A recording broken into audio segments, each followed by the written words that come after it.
কিছু কিছু রান্না এমন হয় যেটা করতেও খুব ভালো লাগে, আবার আপনাদের সাথে শেয়ার করতেও ভীষণ ভালো লাগে। সেরকমই একটা রেসিপি আজকে নিয়ে এসেছি। এটা হচ্ছে সাদা আলুর তরকারি। এটা আমার খুবই ভালো লাগে, রুটির সাথে আমরা বাসায় প্রায়ই করে থাকি। আজকে সেই রেসিপিটা আপনাদের সাথে শেয়ার করব। এর জন্য প্রথমে এখানে নিয়ে নিয়েছি নতুন আলু। আমি 4-5টার মতো আলু একটু ছোট ছোট করে কেটে নিয়েছি, একটা সিঙ্গারার মতো করে। সাথে দিয়ে দিয়েছি একটা টমেটো, সেটাও আমি আলুর সাথে মিল রেখেই কেটেছি। আর 3-4টার মতো পেঁয়াজ কুচি করে নিয়েছি। সব কিছু আমি একত্রে কেটে নিয়েছি। এদিকে আমি কড়াইতে দিয়ে দিয়েছি সাদা তেল। 1/2 কাপ দিয়েছি সাদা তেল। তেলটাকে প্রথমে খুব ভালো করে গরম করে এখানে আমি কালো জিরাটা ফোড়ন দিয়েছি, যাতে করে খুব সুন্দর একটা স্মেল আসে। সেই জন্য আমি কালো জিরা ফোড়ন দিয়েছি। আপনারা চাইলে 5 ফোড়নও দিতে পারেন, তবে কালো জিরাটা দিলে পরে কিন্তু খুব সুন্দর একটা স্মেল চলে আসে। আমার এই রেসিপিগুলো আপনাদের ভালো লেগে থাকলে আমার চ্যানেলটা সাবস্ক্রাইব করে পাশে থাকা যে বেল আইকনটা আছে সেটা বাজিয়ে দেবেন। এরকম নতুন নতুন রেসিপি আমি চ্যানেলে আপলোড দেওয়ার সাথে সাথে আপনি নোটিফিকেশন পেয়ে যাবেন। কথা বলতে বলতে এখানে ধুয়ে রাখা আলু, পেঁয়াজ আর টমেটো আমি দিয়ে দিলাম। এখানে আমি দিয়ে দিলাম স্বাদ অনুযায়ী লবণ। লবণটা কিন্তু পরিমাণ মতো অবশ্যই দিতে হবে। এখানে আমি সামান্য একটু হলুদ গুঁড়ো দিয়েছি। যেহেতু সাদা আলুর তরকারি, এখানে কিন্তু কোনো শুকনো মরিচের গুঁড়োটা আমি দেবো না। হলুদ গুঁড়োটা না দিলেও হয়, কিন্তু একদম হলুদ না দিলে একদম ফ্যাটফ্যাটে সাদা দেখা যায়, যেটা দেখতে সুন্দর লাগে না। তাই আমি এখানে সামান্য হলুদ গুঁড়ো দিয়েছি, জাস্ট একটু কালার আসবে। এখন এটাকে আমি হালকা একটু ভেজে নিচ্ছি। দেখুন, তরকারিটা কিন্তু খুব একটা বেশি একটা হলুদ হবে না। এখানে আমি দিয়ে দেব 1/2 চামচের মতো ভাজা জিরে গুঁড়ো। জিরে গুঁড়োটা দিলে পরে খুব সুন্দর একটা স্মেল আসে, খেতে ভালো লাগে। এই জন্য এখানে আমি একটু জিরে গুঁড়ো দিয়ে দিলাম। এখন তরকারিটাকে আমি হালকা একটু কষিয়ে নিচ্ছি, যাতে করে হলুদ এবং জিরেটার খুব সুন্দর একটা কালার চলে আসে এবং কাঁচা স্মেলটা নষ্ট হয়ে যায়।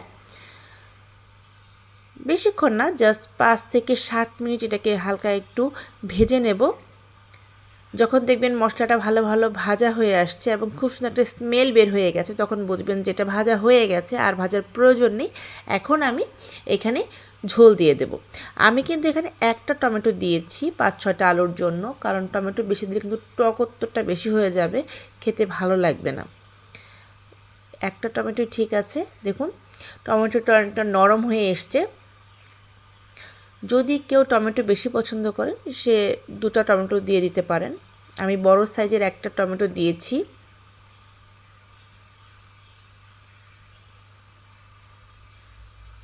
এই তরকারিটা আমার কাছে রুটি দিয়েও ভালো লাগে, আবার লুচির সাথেও ভালো লাগে। ভাতের সাথে সত্যি কথা বলতে খুব একটা ভালো লাগে না, কিন্তু রুটি, পরোটা বা লুচি এগুলো দিয়ে খেতে ভীষণ ভালো লাগে। এখানে আমি ঝোল দিয়ে দিলাম। আলুটা সিদ্ধ হবে সেটা বুঝে আমি ঝোলটা দিয়েছি।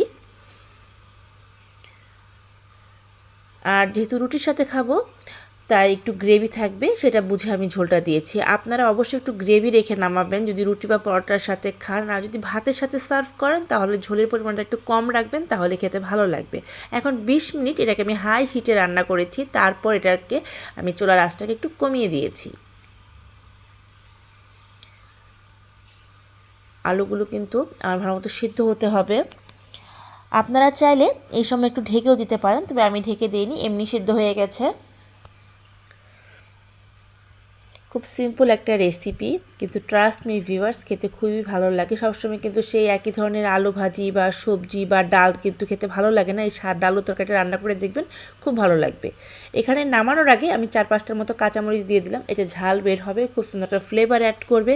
যেহেতু আমি শুকনো মরিচের গুঁড়ো দেইনি, তাই কাঁচামরিচের পরিমাণটা একটু বেশিই দিয়েছি। এখনই কিন্তু রান্নাটা শেষ হয়ে যায়নি, আমি আরেকটা বিশেষ জিনিসটা অ্যাড করব।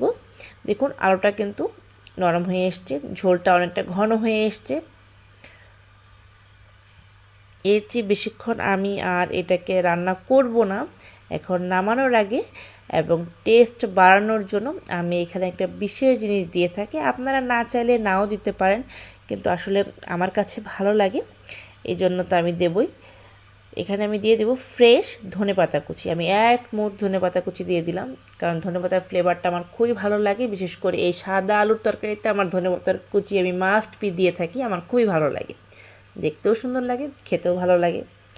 এখন ধনেপাতা দিয়ে খুব একটা বেশি রান্না করব না, যাতে করে স্মেলটা নষ্ট হয়ে যাবে, কালারটাও নষ্ট হয়ে যাবে ধনেপাতার। আমি জাস্ট 2 মিনিট এটাকে একটুখানি রান্না করে নেব।